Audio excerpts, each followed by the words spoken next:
The hope of those out in the streets is the death of George Floyd and others like him will lead to long-term change. We saw a few signs of that last night.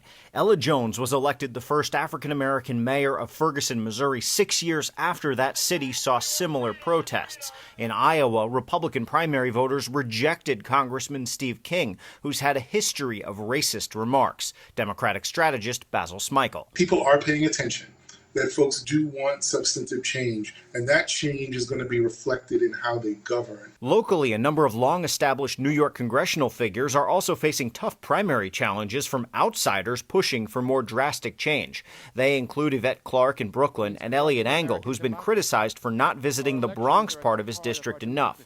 He was caught on a hot mic yesterday at a press conference in the Bronx following looting, looking for an opportunity to speak. Didn't have a primary, I wouldn't care. Then there's President Trump's leadership on these issues. He's been criticized for using violent tactics to move peaceful protests, all for a photo op at a church near the White House. He's also suggested state leaders use the military to stop protests, which drew criticism from his own defense secretary, Mark Esper.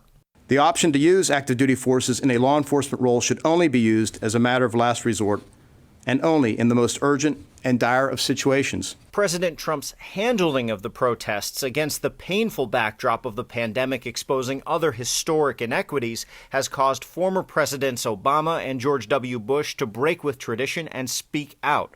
Bush wrote, "It remains a shocking failure that many African Americans, especially young African American men, are harassed and threatened in their own country. It is a strength when protesters, protected by responsible law enforcement, march for a better future." The confluence of both of these really important issues should be a political shock to everyone that is in the business of making public policy.